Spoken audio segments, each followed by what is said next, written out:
Okay.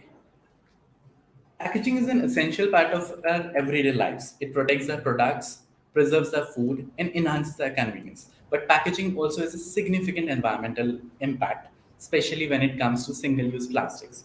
Did you know that only 16% of all plastic waste is reprocessed to make new plastics? 19% of millennials check packaging before purchasing for sustainability reasons. 51% of millennials check packaging before sustainability claims. 70% of the consumers have purchased an environmentally friendly product even when it costs more on their pocket. These are some of the stats that show that sustainable packaging is not only a pressing issue, but also a huge opportunity for innovation and differentiation. Joining from in-house research team is my colleague Shaurya Singh. She is one of the key members of the Texai family with rich experience in management consulting. She looks after the plastic and packaging division and is an integral part of the team. Over to you, Shaurya. Thank you, Himanshu. Very good morning to everyone. Sustainable packaging. So, basically, sustainable packaging refers to the use of materials and design practices that have a reduced environmental impact compared to the traditional packaging methods. It is not only an alternative but helps in achieving the sustainability goals since it has characteristics of minimizing waste, conserving natural resources, and decreasing the overall environmental footprint of packaging throughout its life cycle from production to disposal. The concept of sustainable packaging relies on few basic principles like source reduction, biodegradability and compostability, using recycled content for doing the packaging, reusable packaging, which is encouraging reusable packaging options can significantly reduce waste and energy consumption. Then use of renewable materials, use of minimalist design, energy efficiency, transportation efficiency, and at the end, educating the consumers to shift towards sustainable packaging practices. So, being a market research company, Texai Research has estimated the size of sustainable packaging market. So, we follow a very comprehensive strategy, comprehensive approach involving both primary research and secondary research. And basis that, we have calculated and estimated the market size of global sustainable packaging market for the year 2022 as USD 181.60 billion, and we are expecting the market to grow almost at a CAGR of 5% till 2028, because the sustainable packaging market according to us is gaining momentum as consumers are becoming more environment conscious and businesses are recognizing the economic benefits of reducing waste and resource usage. So basically, the sustainable packaging market is driven by other factors such as environmental awareness, the supportive government policies, and the initiative taken by different regulatory bodies worldwide for implementing stricter regulations and mandates to reduce plastic waste and promote sustainable packaging practices. Changing consumer preferences also is a key factor that is driving the growth of global sustainable packaging market. And thirdly, the companies that are into packaging sector are moving towards sustainable packaging practices in order to build their brand reputation and attract environmentally conscious customers so that they can differentiate themselves and their products in the market. However, when it comes to like various good points, there comes challenges also. So the major challenge related to sustainable packaging practice is the cost implications. The cost of sustainable packaging and adopting sustainable packaging is quite high. Also, the awareness related to sustainable packaging is quite low, especially in the developing countries and the emerging countries. Then there is a lack of standardization in terms of the recycling programs adopted by different companies, different countries, etc. However, we expect and the governments, the world, the different organizations which are taking initiatives. So we expect that the market will grow in the future and people will switch towards sustainable packaging options. So some of the key trends that are being observed in the sustainable packaging market right now is like using smart packaging options, using bio-based plastics, then minimalist packaging, reusable packaging, biodegradable and compostable materials, etc. And the market is also witnessing some kind of new innovations in the form of edible packaging options, mushroom based packaging, and smart packaging. So looking at all the drivers, trends, innovations, and all the R&D that is being done worldwide to improve sustainable packaging and to lead towards their adoption, we expect that in the future the market will also grow at an impressive rate of around 5%, and we can see adoption of sustainable packaging worldwide. Thank you so much. Thank you, Sharia, for your words on sustainable packaging. Moving on to our next speaker is Lily Kennan, founder and chief designer of Changemaker Creative, which is a sustainability focused cannabis branding and packaging firm. Lily will be sharing her insights on sustainable packaging for small businesses. Over to you, Lily. Hi, everybody. So, Changemaker Creative, which is my company, is a branding and packaging design agency. Most of my clients are on the smaller side, so we don't usually get to do fully custom packaging. So we are kind of stuck with stock packaging options. So this presentation is partially about how I convince my clients that we should do sustainable and what they are looking for in products, and also kind of what our consumers are looking for. Slide, please. So in the Heineken environmental impact report, they said that the glass that bottle we should do sustainable and what they are looking for in products, and also kind of what our consumers are looking. Is there like a weird echo? So in the Heineken bottle, the glass bottle, they say is 40% of the overall footprint of the beer total. In the cannabis industry, we tend to overpackage everything due to regulations, and also just because we want to charge that premium price for the product. So we might end up having 70 grams of packaging housing a half a gram of the actual product. So we don't even know what that percentage is, but it's going to be several multiples compared to a glass beer bottle. So things really add up when a lot of people buy stuff. So the global waste, this is now a couple of years old graph. Next slide, please. We were at 7 million tons a day, and according to the study that I read, packaging waste is half of that waste. So things really add up when a lot of people, and increasingly more and more people, keep buying more and more disposable products. But the trend is kind of moving ahead from there. Next slide, please.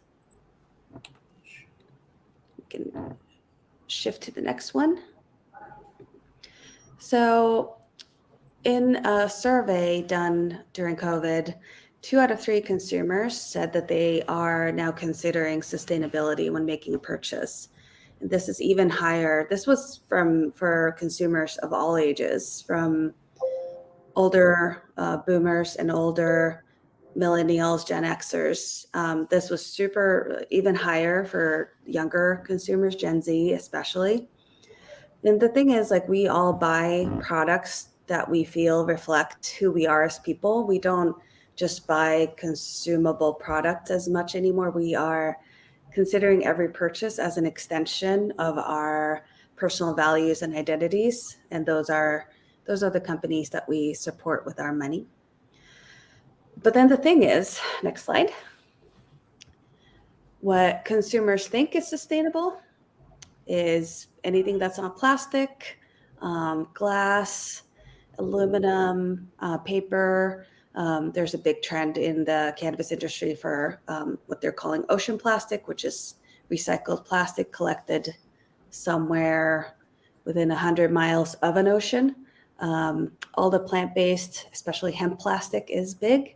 in cannabis and also all kinds of recycled plastic. So in a study that I found said that 77% of consumers said that plastic is the least environmentally responsible type of packaging, and they deemed paper to be the most safe. We go on to the next slide. So for my clients, these are both of my clients. So the one on the right actually is focusing on sustainability. We really wanted to go plastic free. So it's a custom coated glass jar with a metal cap and then a paper box with some digital foils. And then the one on the left is just like a regular little Mylar pouch. The glass jar and the paper box, that is a packaging that feels sustainable because it's plastic free.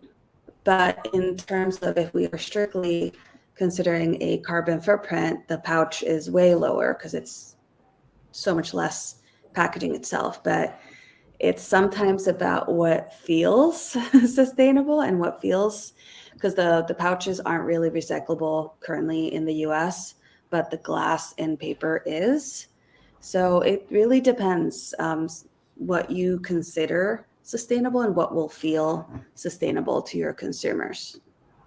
Next slide, please. So this is a graph that I use for my clients. They are usually it might be their first or second time even buying packaging. So they don't really know much about packaging. All they've been told is that recycling is the green thing to do, and that's really where they focus. So I try to explain how it's just recycling is one part of the whole story, but it's not the whole thing. So when you start with the source material, is it renewable and plant-based? Is it like a resource intensive material? Is it finite, like petrochemical plastics? Then what the making it is like. Is it resource heavy, like making a virgin glass and aluminum is very resource intensive, which is something people don't really think about. We don't really think about bauxite mining when we're buying packaging. And then this is the big one, shipping. So a lot of stock packaging is made in China and then shipped over. A lot of my clients are in the US, so the shipping, and usually they're in a hurry, so we end up going air. So that shipping carbon footprint really adds up. Then there's the function, like does the packaging keep the product fresh and safe? Does it keep it from getting damp or moldy or crushed or dry out too quickly? That's a big thing with my clients with the cannabis products. You don't want it drying off too quickly. And then the last bits are the recycling, and then what happens at the end of the life. So if it's recyclable, does it get recycled? What does it get recycled to, or does it get downcycled? And or if it's like a compostable package, will it actually end up composted, or is it gonna mess up recycling streams like that? Those are all things to consider. So I'll go over some reasons, like my clients, small businesses who come to me as their designer, why they want to go sustainable. Next slide. And then we can hop on to the next. So a lot of my clients are in the wellness and cannabis industry. So if they're growing something in like a beautiful sun-grown, low water kind of sustainable manner, then it just feels not nice to wrap it in like layers and layers of packaging. It just doesn't feel right. Next slide. So marketing is a big issue, of course. You want to attract and differentiate your product from others. So having these kind of buzzwordy marketing words will be helpful of making your product feel nice to consumers who are looking for those things. Sometimes this slips into greenwashing, but I think it's a good thing for the sustainable packaging industry that this is a consumer demand. Next slide. So in a study, it said 84% of consumers think that brands have a responsibility to protect both people and the planet by offering some kind of sustainability initiative and doing something more than just focusing on profit. So I think that's a really good indicator for us. So the next slide, rise of the conscious consumer. So this is a term I love using. So it's a consumer that takes into account all the values of a company. So whether it's a brand that donates money to a charity, or maybe it's a company that's fully vegan, or owned by a women-run company, or some kind of feel-goody thing. So these are all the things that consumers have been considering. Next slide. So 91% had switched during COVID. They had switched to a purpose-driven brand, which means like some kind of sustainability or ethical kind of thing. So they have swapped the thing that they've used forever into a new brand, which is wild. Then the next slide. This is the wilder part, amazingly. 66% of those consumers then say that they would happily pay more for a sustainable option. This was more like 80% when you were asking Gen Z. So 80%, that's whether they actually do is a different thing, but they at least said that in a survey. Next slide. So this is from sustainably marketed products. So this is in personal care and food I believe in the US. So they are only 16% currently of that market. The next slide. But it is that 16% that's driving over half of the market growth. So that's pretty wild. So this was food and personal care. So we unfortunately don't have that kind of data from cannabis, but one can assume that beauty and kind of lifestyle-y products kind of apply. So let's talk about how to do less packaging. So that's kind of the easiest way to do sustainability. The less material you use, the more sustainable you are. And that's also kind of the most financially easy way to get sustainable.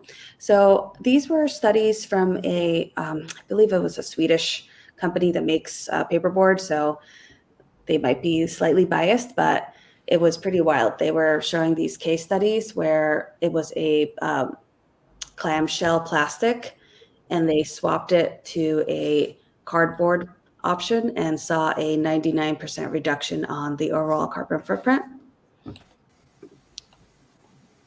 And then similarly, your material choices. So if first use your packaging and then you choose better materials. So that's the next thing. Slide, please.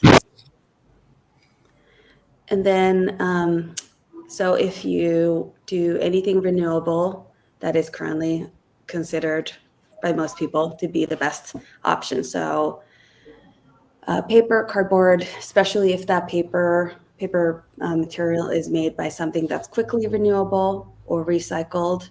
So like your bamboos, hemps, sugarcane, stuff that is not used for food production, but is quick to grow. Next slide, please. This is from the same Swedish study. So the original was a pasta sauce in a glass jar with a metal lid.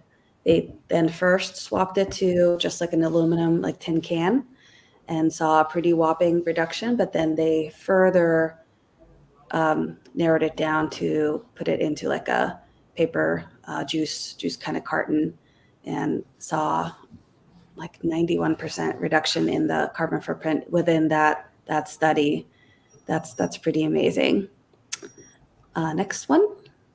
So the shipping, like I said earlier, that's the thing that most of my clients don't even think about, or we don't really have, with my little clients, we don't really have any good ways to analyze it.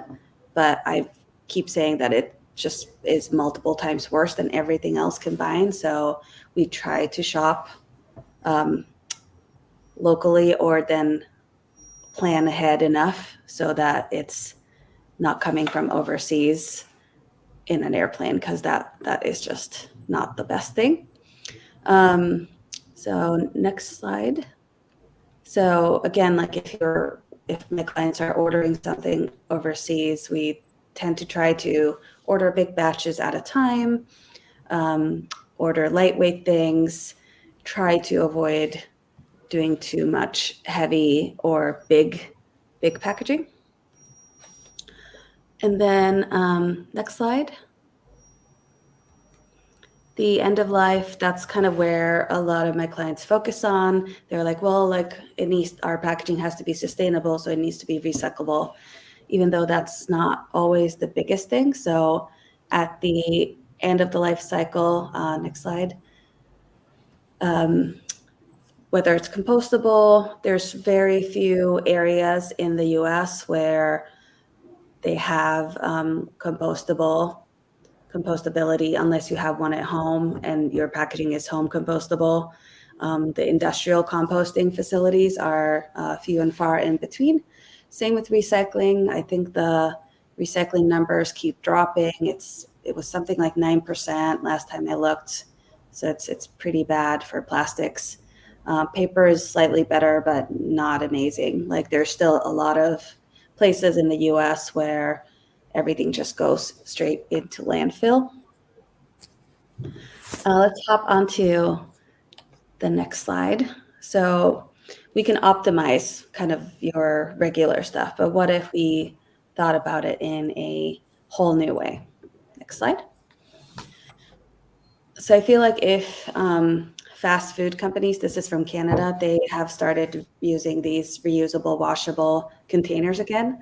So basically they reinvented cups and plates and dishwashers. So if fast food can go back into reusables instead of single-use disposable, I think that's something other industries could do as well. Next slide. Or thinking about innovative ways to make the product itself sustainable. So here you're only shipping the little tablet and the spray bottles once, and then you add the tablet and water yourself at home. So we're not shipping around water. Next slide. So this is a beauty brand. They do skincare stuff, and the whole brand, this is very exciting. The whole brand is reusable. Unfortunately, not one of my clients, but really cool, innovative thing. So basically, it's one of those where it gets shipped to you at home, and then you put your empties back into the same box and ship it back, and they will wash and sanitize. There's no labels. The silicone sleeves on the bottom tell you what product it is, and everything is made out of steel. Next slide. There's been some other trials around the reusables where you have refills, and you bring these back into the store when you go back and shop for more. So you could they've tried this with cereal and ice cream and deodorants and stuff. Next slide. And the other big thing that we've seen in recent years has been these where you only sell the pod that goes inside. So you're lightweighting your thing that you sell several times, and you only buy the outer container once. So of course, this only works if you actually end up liking the deodorant. So I felt really bad. I did buy this exact deodorant. I just didn't like it. So I never ended up buying another one. So that's the thing. You have to reuse the reusable for it to work. Next slide. So the higher price point with sustainable packaging, it can be when you consider educating your consumers about why it's more expensive and what kind of choices you've made, that helps justify the price point. And on the cannabis side, the packaging is already very expensive, like $1 or even sometimes several dollars. The bags are like 50 cents US dollars, but the sustainable things are usually still double because the scale of the industry is just so small. Things that I would want to see, next slide, is some kind of carbon footprint label on everything we buy so that consumers could make the choice of choosing between options. Next slide. So this is a Danish food product. So it gives you all the food, apparently has like this climate score, and gives you like a score. This one gets a pretty good score because the product inside is plant-based and the packaging is plant-based, and it's made locally, so it gets a pretty good score. Next slide. I've seen these kind of carbon calculations on other packaging as well. The trouble is that it's currently still not really accessible to a smaller company. Like my clients do like between a couple hundred to a couple thousand units at a time. So we just can't afford to do a full life cycle analysis. But I still keep telling them that sustainable packaging is a worthy investment if you can remember to tell your clients that you've made these choices. It doesn't have to be, it can get very complicated, but it doesn't have to be. It's better to do something than not try at all. Next slide. So I have all of the sources for these, plus other couple of resources on my website, because I do not remember all of these studies and where I got them from, so I put them all on my website. Thank you. Hopefully I didn't go too over time. I tend to babble. Thank you, Lily, for your time and the incredible insights that you have shared with us. Moving on to our next speaker, Robin Anthony has rich experience working in the printing and packaging industry and is recognized as one of the leading experts in sustainable packaging. Currently, he is associated with JLS Group as the Sales and Marketing Manager. Welcome to you, Anthony. Yeah, good morning all.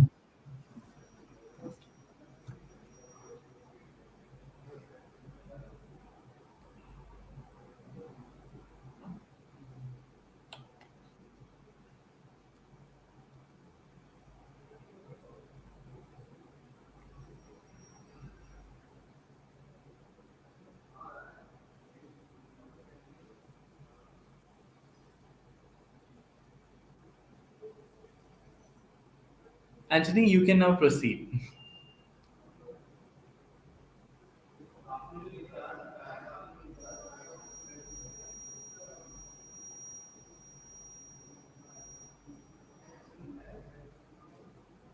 Anthony, can you hear us? I think there is some connection problem with on the part of it, on the part of Anthony. Moving on to Carmen.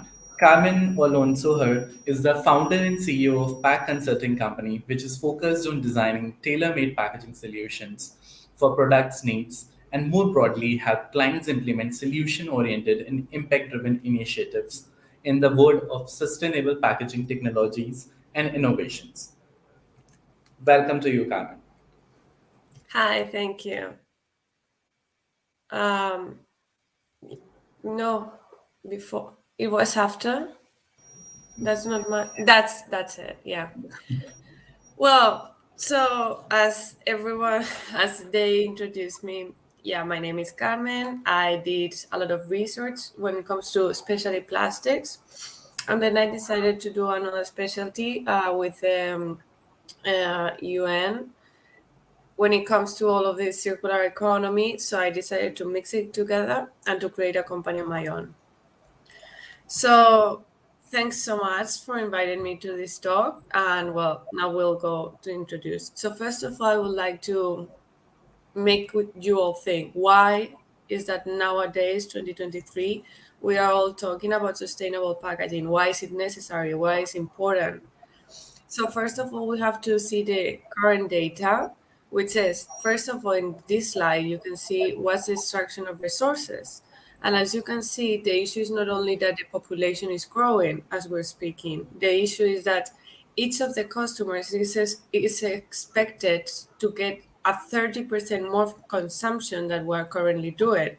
Therefore, if you put those data together, you can see that we reached the 90% of biodiversity loss, 54% of greenhouse emissions, and we lost a lot of resources. Because of that, right now the temperature rise is around 3 to 4 degrees, and that's expected to be in 2060. So we are not going any better. We are actually going worse.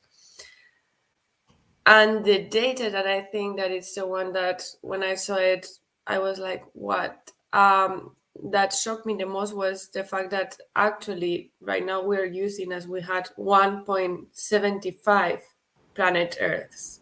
So we are consumption double of what the planet Earth has to offer us. So in all of this context, with all this environmental data, what can we do? Next. Yeah. So here's where the circular economy comes in, okay? Circular economy is not only about resource efficiency, which obviously is really important, but it's more about what can I do so I can keep the material longer in the system. Right now, we are in linear economy in which basically I take, use, and dispose. And the material flow is so big because of that. It's like using a plastic that could be used 200 times and we're only using it once. So it doesn't actually make sense. Whereas the circular economy says, okay, you make it, you use it, then you reuse it until the finished life cycle of that specific product. Then you remake, recycle, and then here we are again.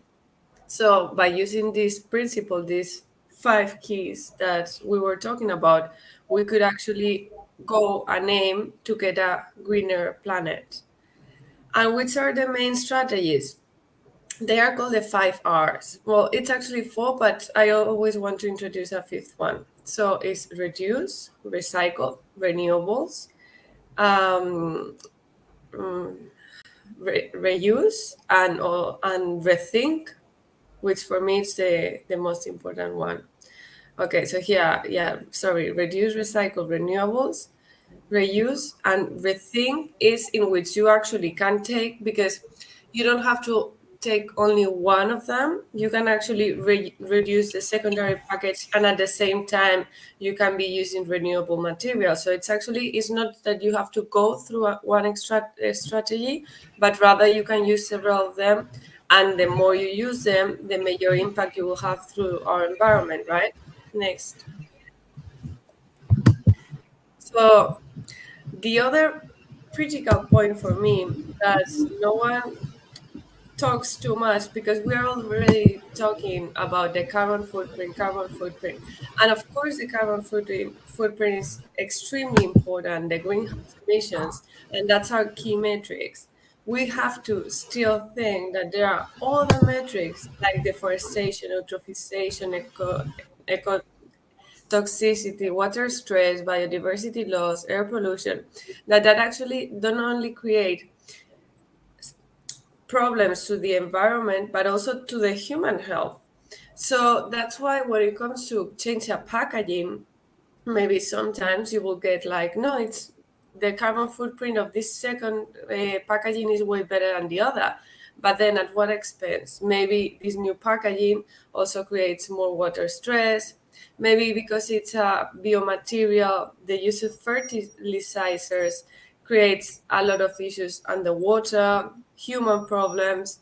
So that's why whenever you have to decide which packaging to use, always do a completely life cycle analysis of all the packagings.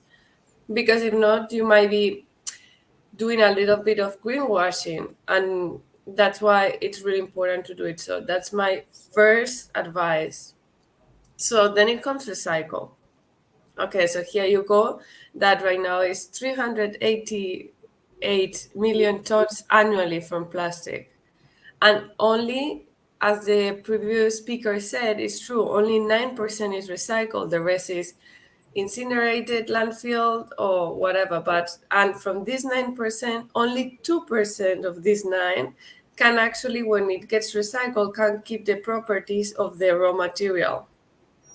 I mean, because for instance, you can see in this bottle here that is not perfectly transparent as a normal plastic bottle will be. The mechanical properties won't be as strong.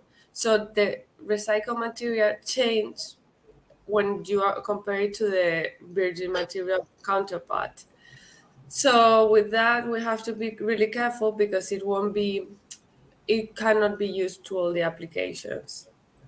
But what we need for sure is to do more to produce more monomaterials so we can recycle more materials and then we can use more recycled materials. That's the cycle. And now when it comes to bio-based materials, so there are pros and cons as everything, but this is one of the key, and right now it's really discussed because people really don't really know where to stand for or against this sort of materials. So biomaterials is not the solution. It's not, they are not going to solve the issue. Why? First of all, when we talk about bio, you can either talk that it's bio-based or biodegradable. So what happens in the beginning of life or the end of life. And when it comes to the end of life, these biomaterials, often you need a special facility to actually biodegrade all these materials. It doesn't happen, it's not home compostable. Many cases, they are also mixed with other materials. So for instance, I can use PLA, which is a biodegradable material, mix it with polypropylene, which won't biodegrade, but doing grease washing, saying that I'm using a biodegradable material. Unfortunately, I've seen this sort of practice a lot. So we have to actually make sure that the whole material is made from the same thing. Next. Okay, so when it comes to reuse, I think the previous speaker also already talked about it. But I think it's really interesting because at the end, many people ask me, so what's the most sustainable material? What's the most sustainable solution? And you can provide them life cycle assessment, life cycle analysis, the numbers of, well, this or that, but you have to take into consideration so many factors. So that I always tell them, I think reuse, honestly, because when you do a reuse and when you use a reuse model, you're using the material, the amount of time that it was designed for. And that's when it comes this sort of, they come in pills or they come in sachets or they come like little powders and you put it on the bottom. And all of this was because in the house cleaning, they saw once that actually 95% of the product was water. So they said, why not just use the tap water from the people so we can use it 95 times. And now it's moving towards the cosmetic industry, this new model of actually you put the water inside at home and all the chemicals are within that peel or in the shape that they want to do it. So I think it's really good, and I'm seeing more of reuse, which is something that for sure makes me really happy. Oh, and yeah, I'm sorry about the last bit. Also, thanks to that, customers, and I've worked with many of these sort of brands, are able to save 30% of the cost. So it's the opposite of what happens when you see, for instance, biodegradable materials, which is more expensive. But when they use a reuse model, like there is actually a saving, and it's that incentive for the customers as well. So the conclusions is that in order to choose the best sustainable packaging, the better that fits to the product and the customer's needs, first, the environmental impact. And you're not going to know it only with the carbon footprint. You have to do actually a full life cycle analysis with 16, 19 indicators to get to know where are you. Also, the economic impact, because many of these alternatives are going to be really costly, whereas others can actually reduce costs. So that's actually something to take into account. The location, where are you? Because, for instance, if now I decide to create a lot of PLA, I'm right now based in Madrid, but it turns out that there are not facilities to do the composting in Madrid nor Spain, or there is only, I think right now it's only one in Spain. This will never go to that facility, so my PLA is going to go basically with the whole plastics that they are not able to distinguish between what is a virgin fossil fuel virgin plastic and what is a PLA.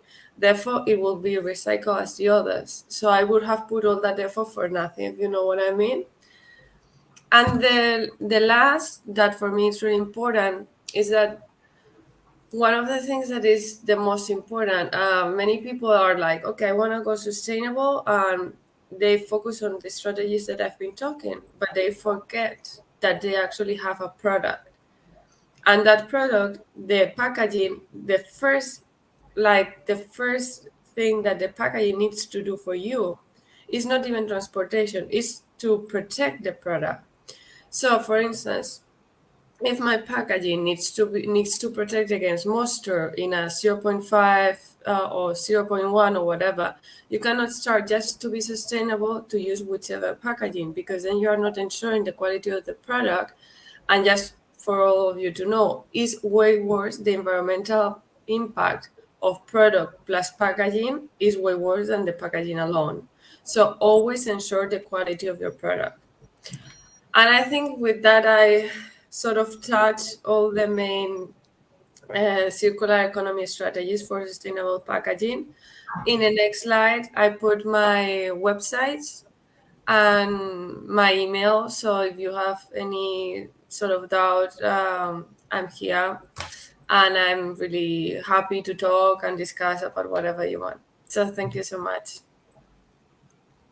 Thank you, Carmen, for insightful, crucial insights related to packaging and why reuse and reduce are more important for the packaging.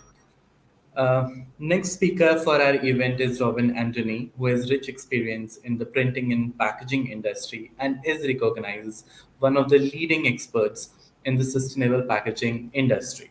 Currently, he's associated with JLS Group as the sales and marketing manager. Over to you, Robin.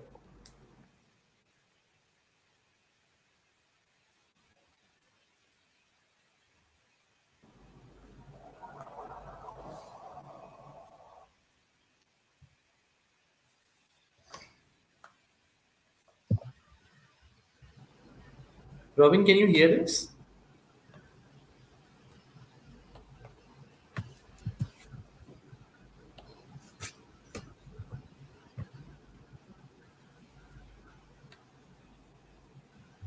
So, in, while discussing about sustainable packaging, we need to consider all the growing consumer and government skepticism towards plastic packaging due to the on their recycled packages, and then they have targeted to reduce 25% of virgin plastics from 2019. The same trend has been followed by Coke. They have planned to take 100% recycled plastics from. They are also targeting to use 50% of recycled content. So this is the things the MNCs are getting into and reducing the sustainable increasing sustainable packaging methods. However, point plays a major role in packaging.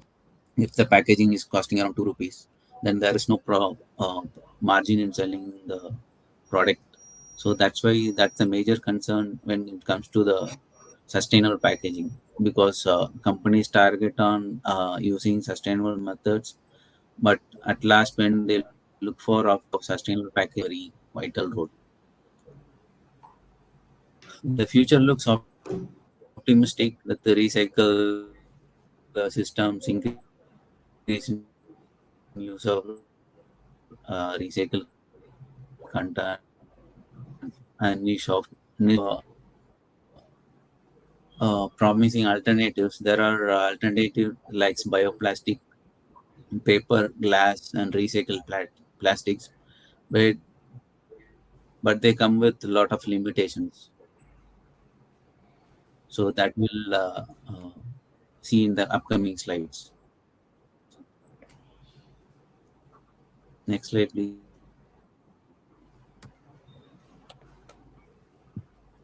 So when we compare environmental impact on plastic and paper packaging, and the carbon footprint plays a major role on it. Compared to plastic packaging, the amount of resources need is very minimal. Renewability, which is a renewable source, we can get the pulp from the trees, and it can be renewed on frequent basis. And most of the companies they use go for FSC certification, which means the trees has been cut. So the whatever the source use has been ensured, it has been restored. But in case of packaging, it's made from fossil fuels. It's a non-renewable source. And next comes the recyclability. And in case of paper packaging, you have a lot of sources of recollecting the paper from the garbage or the rag pickers, and it's a circular economy is better in case of recycler paper packaging. When it comes, you can buy even a small chocolate of 1 rupee or 50 pies, and they use it and just throw it, or it is not properly discarded or properly collected. So that's one of the major problem in recycling of plastics. And moreover, only 14% of plastic is recycled globally, where in case of paper, almost 97 to 98% of paper is recycled. So when it comes to biodegradability, paper biodegrades faster. As you are aware, it's around 1 month or 3 months gets degraded. When it comes to plastic, it's takes hundreds or oceans and surface.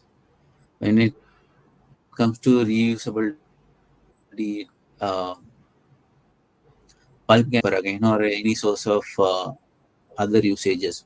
But when it comes to plastic, monoplastic can be recycled, but whatever the products you are using in plastic packagings are mostly of sandwich of PP or nylon or whatever it is. And whenever it is, and it can't be removed from one form to another, it has been taken to landfill, and it fills up the land space.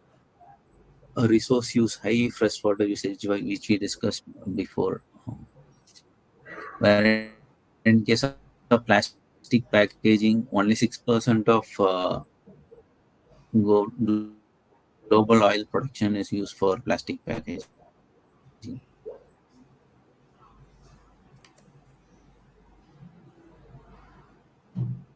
But it can be we had seen in the previous discussions, you need to consider the moisture level, you need to see the WP of the product to the preservation ratio, and accordingly the layers of the plastic will be increased, and automatically it becomes.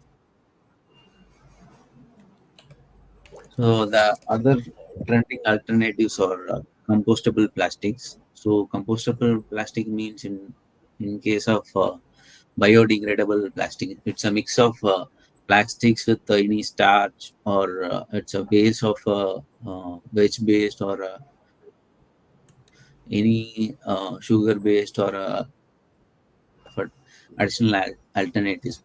Mostly it is used for QSR restaurants,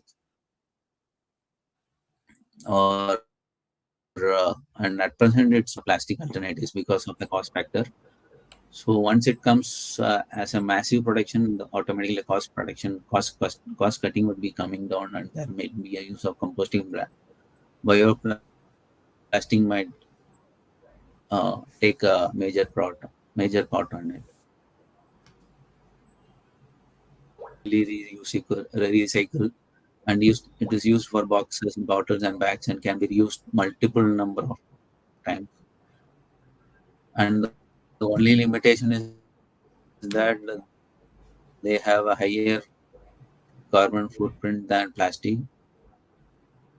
And in case of limitations, so the usage of paper is limited because the sturdiness or plastics, and also the shelf life compared to paper and plastics are quite incomparable.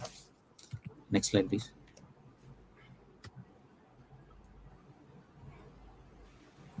That was the last slide.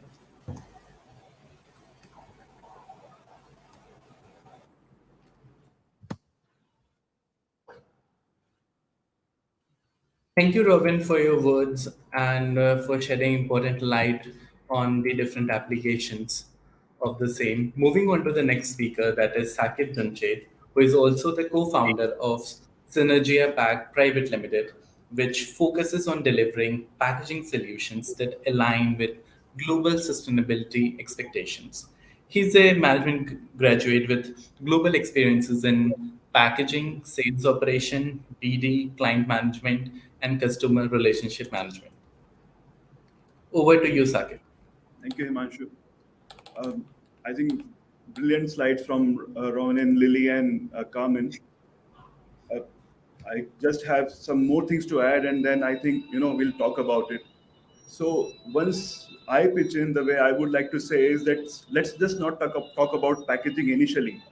Let's go 30,000 feet up, look at the problem from the sky, and then we'll slowly drill down to one common solution that we can come across. So we see that an average human produces about 270 kg of waste, okay, which is almost 4 times of its weight. Just give me a minute.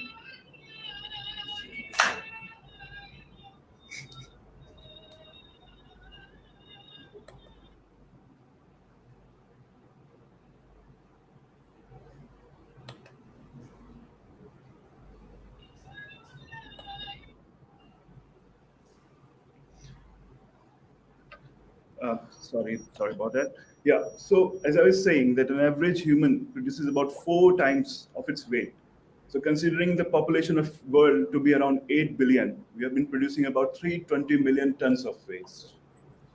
And if we just look at the sizes and the categories of the waste, it's a very safe assumption to make that about 35% of the waste is packaging waste.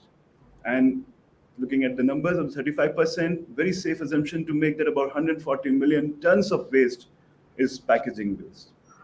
So whether we take the numbers of Lily, Carmen, Ronin, or mine, there's one safe assumption to make that the problem is huge and the numbers are massive. Next slide, please.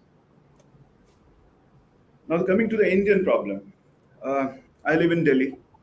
And when I go around Delhi and I have a very good weather of clouds and about to rain, and I have to go through some of the areas, it just gives me horror because I see mountains that have been coming and they've been fighting with our natural mountains. Those are called as the landfills or the dumping sites. It means numbers are huge, the sizes are huge. We have more than 3,100 landfill sites across India. The dumping sites are even 50 times higher than them. Delhi has the tallest landfill as of today. Mumbai has the largest landfill as of today. And the problem is that the Indian waste, 77% still goes into open dumping. 18% for composting, and only 5% for recycling. So whatever plastic commitments do we have, paper commitment do we have, is just 5% of the pie. The map on the side is of the Delhi map, and there you can see all the dumping sites are there. And then the graph on the side, on the left is very self-explanatory, with the heights and the waste. Let me tell you one very interesting story. The Delhi landfill of Ghazipur, today it's taller than Taj Mahal. So it's not, we feel ashamed to say that, but yeah, it's a fact. The Taj Mahal stands at 65 meters and the Delhi Ghazipur landfill stands at 75 meters. Can we move to the next slide? I have a small video to play here. Just have a look at the grave of the problem.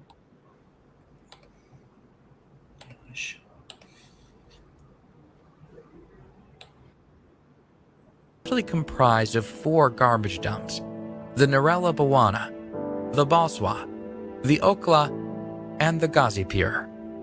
Together, they make up 500 acres of land and receive 9,000 to 9,200 tons of waste daily directly from the city of New Delhi.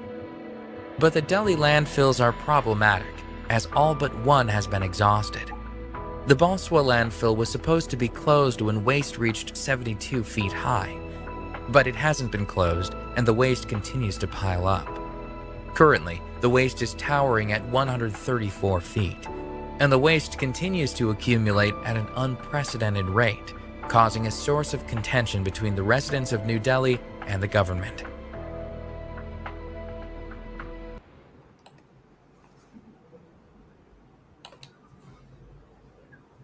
Yeah, can we move to the next slide?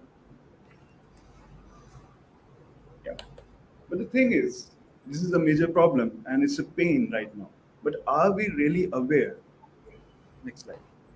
Based on a survey that has been done recently on consumer awareness, it came very strongly to our eyes that only 16% of the population had very strong environmental values and ethics. Lily mentioned about ethics in her slides earlier. You and I have about 84% of the people to bring them to the ethical level. 30% people are still conscious, but they're not proactive. Once you motivate them, they show a willingness to get into something, they want to act, but they need a push. Another 20% are like, they say, yeah, it's a problem, everybody's doing something about it, I'm sure you are doing something about it. So they're kind of sprouts, they have a laid back approach. Then there comes grousers, they just don't know about the problem. And the biggest challenge today is the last two people, the grousers and the basic browns, because they still contribute about 35% of the population. They are uneducated about the issues, or they basically just don't care. And that's a category which needs to be strongly educated to move to the next level. Next slide. Now, this is a very good picture from Antoine Gerard. I've taken it from Unsplash. I want to give a credit to him because once I look at this photo on the right side, I see a very cute lamb looking across the beautiful scenic view.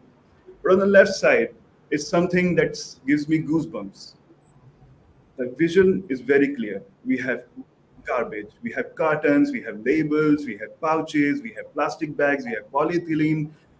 As Carmen said, we could have definitely have a PLA coated cup, we would have a PE coated cup, anything and everything that's been lying there on the garbage.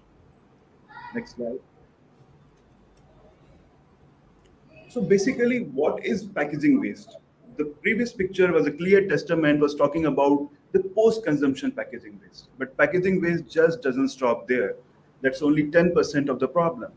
We have overproductions. We have converters asking for minimum order quantities. We have obsolescence waste. We have startup waste. We have byproducts waste. When we make a label into a circular shape or in any other shape, a lot of paper goes as a byproduct waste.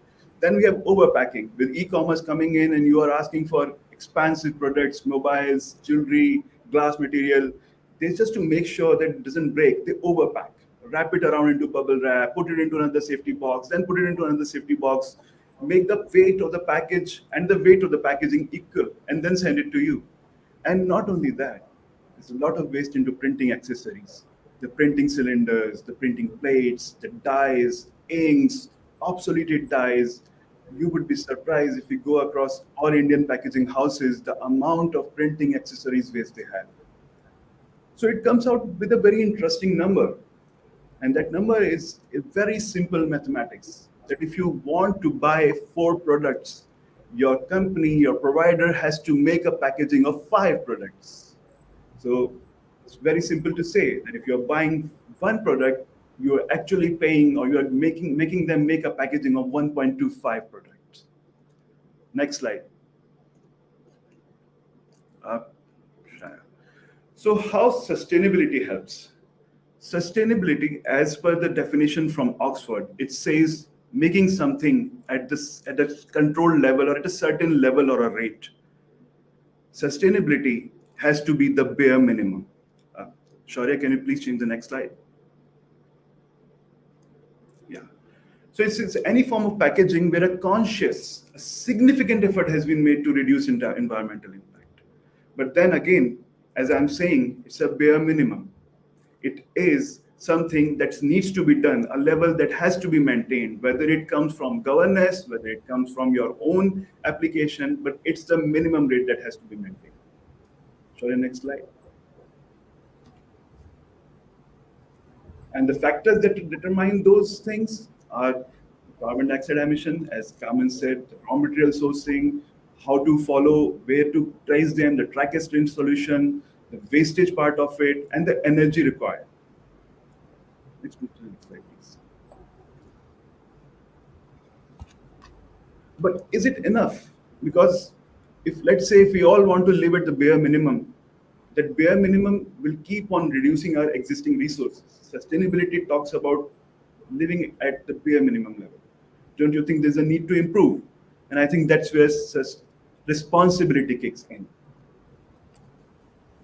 So responsible packaging it's aimed at being environmental friendly. It's aimed at being, considering all the aspects of recyclability or sustainability and in terms of everything. But on the other hand, it makes you do a little bit more.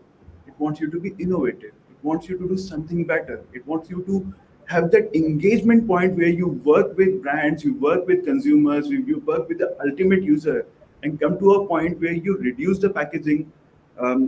I'm using Lily's words again, that you reduce the packaging to make it smart enough that it starts working for you.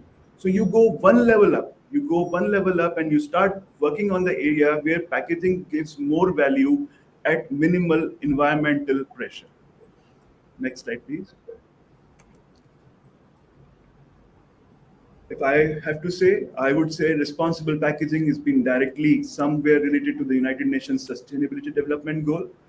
The SDG 9, 12, and 17 are completely in line with the definition of responsible packaging. Next slide.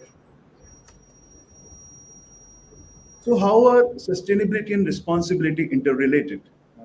Can you please next slide? The way I look into it, it's a causal relationship. Sustainability talks about the checks, the measures, the control points. Responsible packaging talks about being innovative, getting into the act, trying to work upon the situations. So sustainable packaging is about the bare minimum, the what. The responsible packaging is about the how and the next level.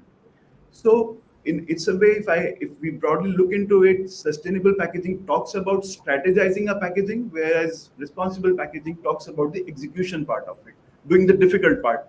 It's very easy to strategize, it's very difficult to execute. Move to the next slide. So how India can adopt a sustainable packaging model? So basically, if we start implementing the 4 R's, and that 4 R's are not coming from, from one person, from the end consumer, from certain brands, but at the entire population level, that to reduce, replace, recycle, and reinvent. Reduce whatever we can. If we can reduce one pouch, if we can reduce one outer carton and make it into one label or a pouch, let's make it. If we can replace something with something better sustainably, if we can do something about it, let's replace it. If we can recycle, because only 5% of the entire Indian waste goes into recycling. If we can recycle it and reinvent. I think that's an area where most of the companies are putting their focus into. They are reinventing. They're trying to replace plastics. They're trying to replace all the coatings and whatever it can to eliminate the existing products. Next slide, please. Now, how the Indian landscape is situated when it comes to tackling packaging waste management. So, the way we look into it, there are three flywheels, or there are three, wheels where two are the drivers and one is the driven one. The consumers and the governments are the drivers. Governments bring in some policies, some implications, and the consumer starts becoming self-aware and they say, "Oh, I want to pay for a better product." Then the brands then gets motivated and they starts working into that direction. But the way Ronin said that Coca-Cola and Pepsi's of the world and the Unilevers of the world have started to get into this type of, getting into this model where they are trying to reinvent themselves and reinvent the packaging. That has come from, if we broadly look into it, that has come from two motivating factors. One is the consumer's awareness, and second, the push of the governance. And all the three things affects the one thing, that's a packaging converter, a person who prints the packaging for you, who designs and he shapes the packaging for you. So that's the point which is very critical for Indian diaspora. If we really want to develop something, if we want to add value to the packaging waste management, I think the PSPs will be the key people around who would make this change happen, because they will have a common point relating to the consumers, to the governments, and to the brands. Next slide, please. So how do we help? What if I tell you that the minimum order quantity that you need from us is one? We can give you one label. We can give you one pouch. We can give you one shrink sleeve. We can give you one monocarton. And whatever you want. And how we do it?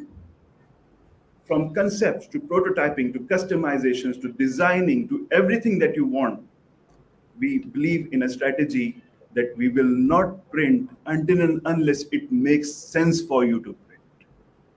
And when we print the leading technologies, using the leading technologies of the world, using digital printing presses from the HPs and the Dominos and the other leading digital presses of the world, and we make sure we deliver whatever is your requirement. If your requirement is 5-piece, trust me, you'll come to Synergia. Nobody will say our MOQ is 10. We will deliver you at 5. Next slide, please. So how we do it? It's very simple. Let's just not print until and unless it makes sense. We consult with you. We engage with you. We educate you. And we understand your pain points and your requirements. And then we come back to our drawing board and we innovate on that. We do pilots. We explain to you that, hey, why are you printing 5 when you are actually selling for 4? You need to print 4 when you're selling for 4. And then after that educating part, we move to the print part. But still, Indian market being cost sensitive, and they've been saying that, no, we want to print conventionally at the best price, at the best quality and everything. Then we say, okay, we'll print for you conventionally, but only when it makes an environmental sense. And the environmental sense means it should have a minimal impact on the environment, using water grade products, using food safe products, using chemicals and inks which are environmental friendly, can be easily disposed of, and can be easily shredded out of the environment. Next slide, please. The technology that helps us, I think we are using the state-of-the-art technology, using HP Indigo. We have certain technological partners across the world who have been helping us in making it happen. And there's a firm belief. We firmly believe whatever can go digital will definitely go digital. Be it your print, be it your copies, be it your pens and the papers and mobiles, whatever can go digital will go digital. And whatever can be eliminated from packaging will definitely be eliminated from packaging. Whether we do it with our motivation or let the government make it do for us, it will happen. Last slide. So I just want to close on a very positive note. All we need is less, but that doesn't mean that we will eliminate packaging. Nature has not been able to eliminate packaging. We still find banana with a peel. We still find watermelon with a very strong peel. It has an application, it has a need. So what I'm saying is packaging is not going to be eliminated. But what we can do is to re-engineer it and make it easily usable and sustainable and responsible. So I'll just end with the last word that all you need is less. Thank you. Thank you, Sakib, for shedding important light and taking practical examples, particularly the banana one, the last ones. Okay, we do have received a number of queries and questions from the attendees. I believe that Lily has responded to most of them, but I did stumble upon this one that this is for all the speakers, that how do you collaborate with other stakeholders in the packaging value chain, such as suppliers, regulators, recyclers, or NGOs, to foster innovation and alignment on sustainability goals?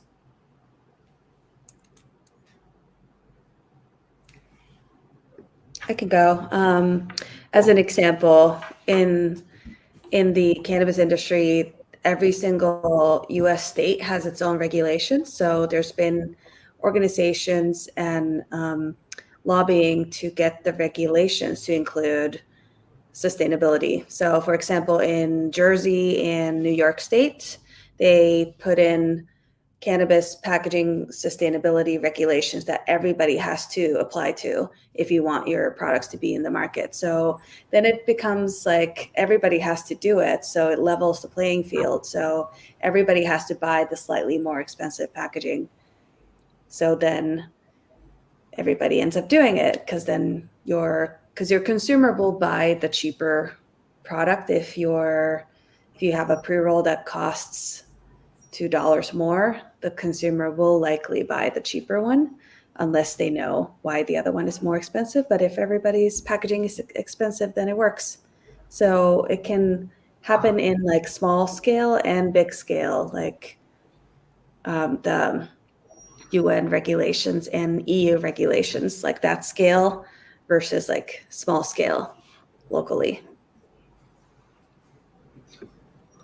Okay. Kamin, what do you think about the same? How can we make this value chain collaboration more innovative for sustainability goals?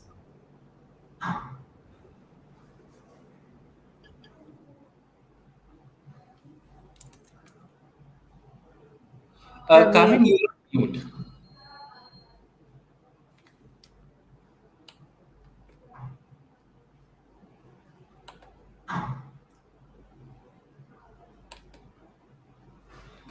Carmen, you are on mute. We cannot hear you.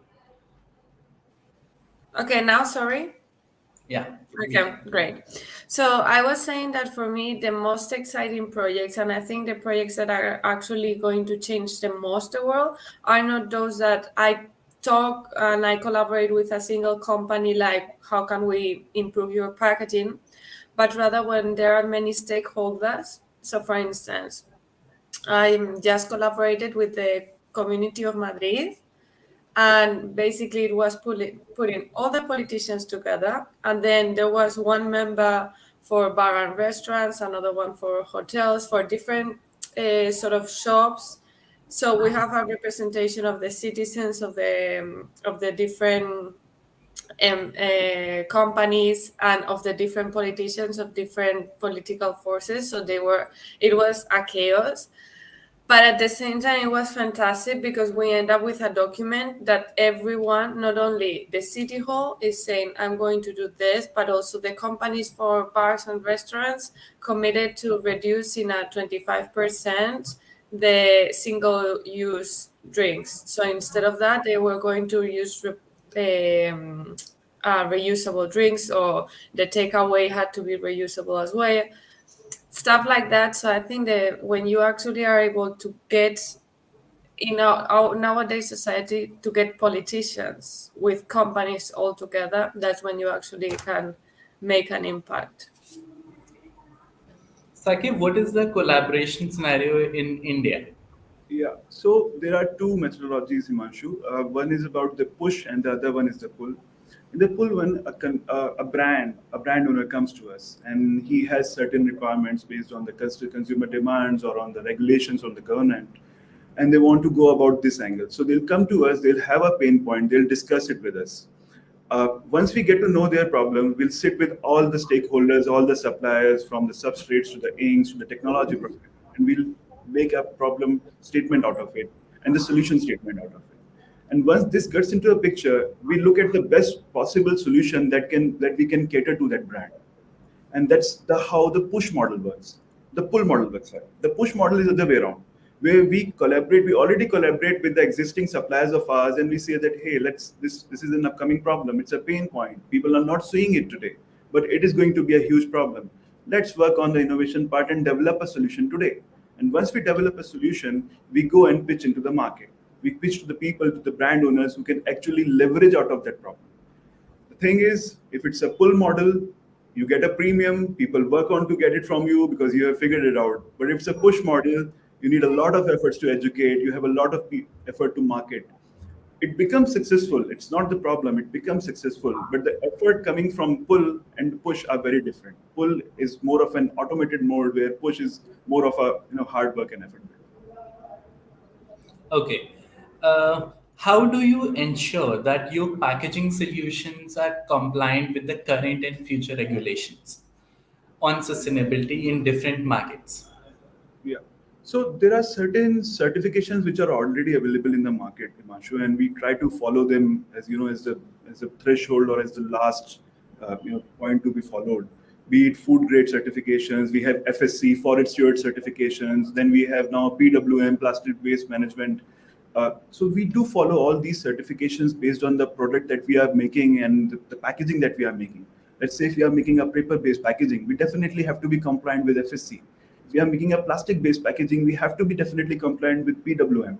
And we follow all those standards because that is required, even if a brand asks or doesn't ask. For our personal objective and growth, it is required to meet those compliances. So we follow all those basic minimal certifications, but that's just not the end of it. The other point where we talk about innovation, and then when we run an innovation lab, the idea is to just go beyond that, improve on that. And once you get an improving result, you talk to the governesses, you talk to these organizations, and you say that we have improved something. Let's make it a next level of certification. And that's how we go. So first thing is we follow their base standards that we given up. The next level is we develop something, and then we go to them to get an approval on something improvement that we have. Okay. Coming back to you, you mentioned about the circular economy principles.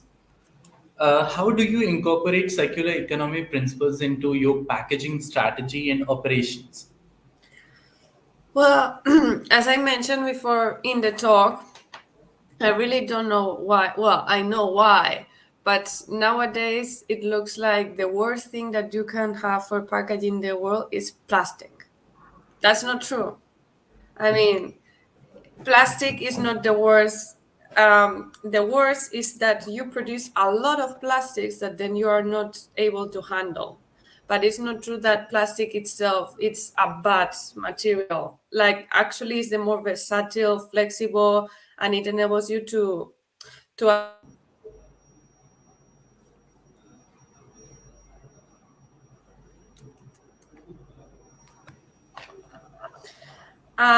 so for me, that's why I think that the most sensitive thing to do is like the best thing to do, in my opinion, is the reuse of plastic containers.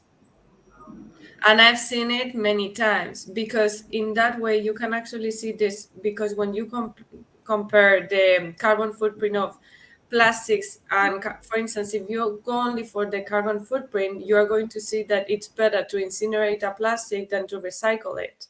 So it's not only about seeing one thing, but nowadays society is telling us no, whatever but plastic. That's not true. Now we are seeing, unfortunately, that many plastic reuse, some companies are going to this plastic reusable, and some others are changing to Tetra Pak, which is a container that has aluminium, 3 types of plastic, cardboard, the other for the cup. So, I mean, I think for me, circular economy is trying to keep this packaging as much as we can in our economy.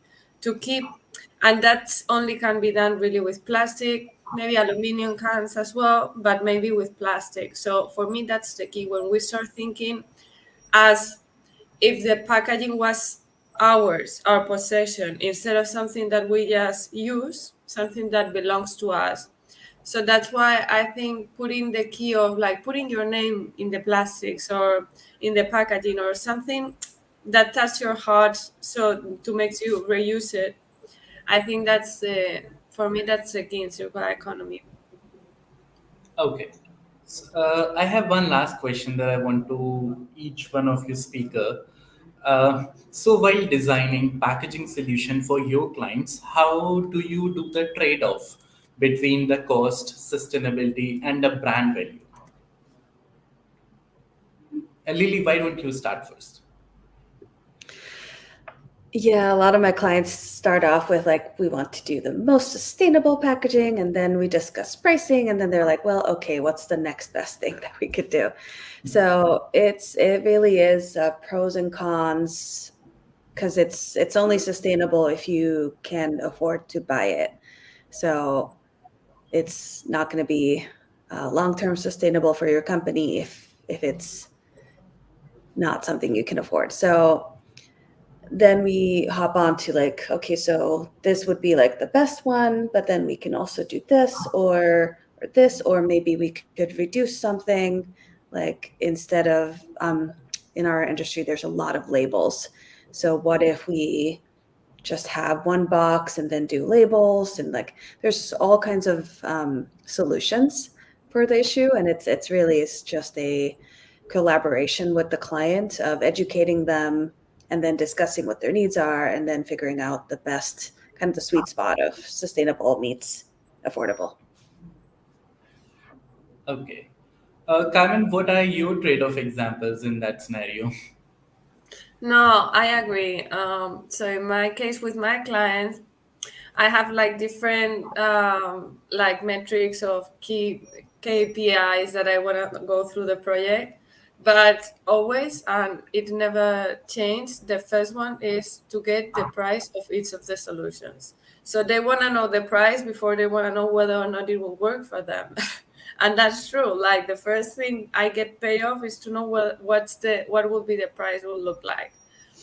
And if also I do understand, and nowadays with all these crises that we have, like all the food it went up, the prices, it's so competitive, like only like 1 cent more or 1 cent less, it makes a difference against their competitors. So I completely understand. And that's why when they are at this level, it's so difficult for them to put sustainable options. But because since I already explained, not all the sustainable options need to be more expensive. There are other options that actually get cheaper. Your product will get cheaper, so more customers will be able to buy it. So depending on what kind of industry we're talking about, luxury, of course they can get the best that they want or they can, or but if not, yeah, I'm the price is the most important thing for them. So that's when I will tell them go for reuse and reuse strategies. Okay. Sakib, what are your experiences in the trade-off? Um, it's a very slippery slope here in India. So once we ask them that why do you need the product for? Like, what's the end use? What type of things you are packing into it? And then we figure out with ourselves whether they are trying to market something or they are trying to sell something. If they are trying to market something, they would want a value. If they want to sell something, they would just be interested in cost. And it's the case today. 20% of the things goes into the marketing and 80% goes to the selling part. So then we decide, okay, so you need a sustainable solution. You're trying to market something out of it. So we'll try to put up a sustainable solution for you. But if the guys is from the selling side of it, he would just be talking about cost, cost, cost. We try to get to the cost level, but we tell them that, hey, what you're talking is just an economical cost. Once this product goes into the waste, or it goes out of your loop, as if it goes into the grave, there is an environmental cost also. If you really want to look about it, there are solutions which can cater to that problem as well. But if you are really actually looking at the financial cost and the economical cost, then definitely we have to meet your first KPI only. So it's a trade-off. We try to understand the product, whether it's a marketing product or a sales product, and then we place the sustainability to it. Okay. Thank you, Sakib. Thank you, Lily, Carmen, and Shaurya. Again, this session was really informative. And moving on to our attendees. Thank you to all of our attendees for joining us today for this informative webinar on innovative sustainable packaging solutions and trying to watch out for. I really hope that this webinar was insightful for you and you gained valuable knowledge about the latest sustainability packaging solutions and trend. As we have seen from data that sustainable packaging is becoming increasingly important in today's world, and it is essential to stay up to date with the latest trends and innovations. I would again like to rethink our panel of industry experts for sharing their insights and practical tips with us. If you have any questions or would like to share or learn more about sustainable packaging, feel free to reach out to us. We would be happy to help you any way we can. Thank you again for joining us. We hope to see you at our next webinar. Thank you. Thank you. Thanks all.